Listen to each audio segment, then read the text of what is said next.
Good morning. Happy Monday. I hope all of you are doing well. I hope you had a good weekend, whether you binge watched your favorite TV show or you decided to do a Zoom happy hour with friends. I hope you got to unplug at least for a little bit and relax.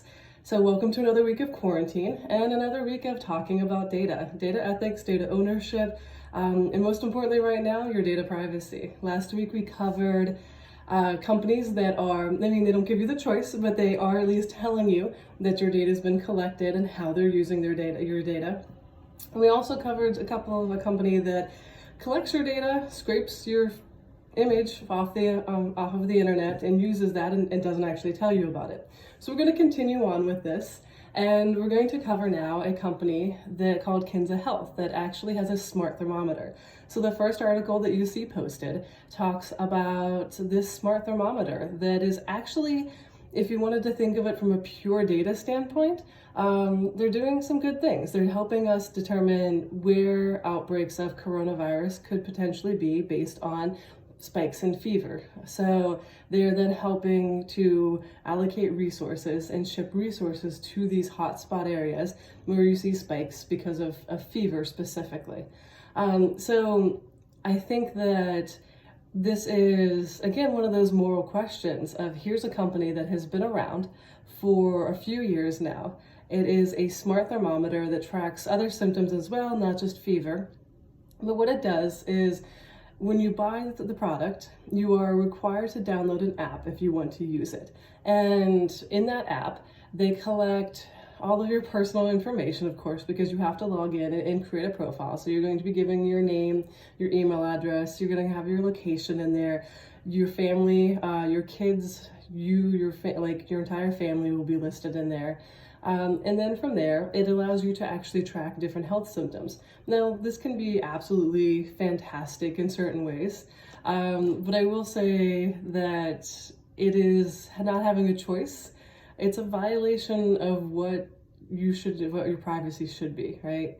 You should be given the choice that if you're going to use a thermometer and a smart thermometer that actually allows you to track all of your health data that's related back to your personal information, that you have the option of saying, I don't want my data to be shared like that, right?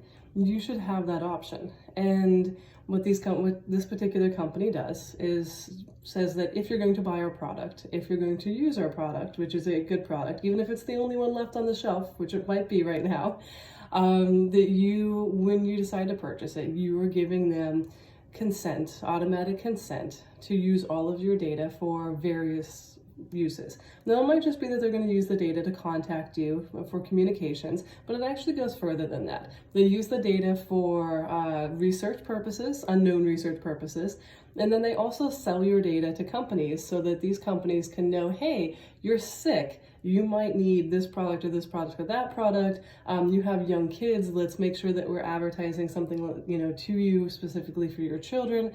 And while this is definitely within the letter of the law, it's definitely compliant, right now at least, until we have better legislation. It's not really all that ethical, right? So the question becomes, as you think about your Monday and as you think about the ways in which companies have historically been using your data and how they're using your data now, we don't get to call them heroes now just because their unethical collection and use of your personal private data is now being used for the greater good. I'm in full support of it being used for the greater good, but we should still have the option. And once we are through this, once coronavirus, the threat of this is lifted, we have to go back to that question of how are we thinking about this ethically? How are we making sure that people have the choice? Because we've seen the research. There's research that exists that we know we're being tracked. There's also research that exists that says people are more willing to trust companies if they're more transparent with how their data is being used. And so this week we'll get into that a little bit more, and we'll start to get into tomorrow. We're going to actually talk to a company that's doing it well. So I look forward to having that conversation and giving everybody an example of how a health company is being transparent, how they're doing it well. And we'll have somebody else with us to answer some questions about that company. And in the meantime, I hope that you guys have a lovely Monday and welcome back to quarantine.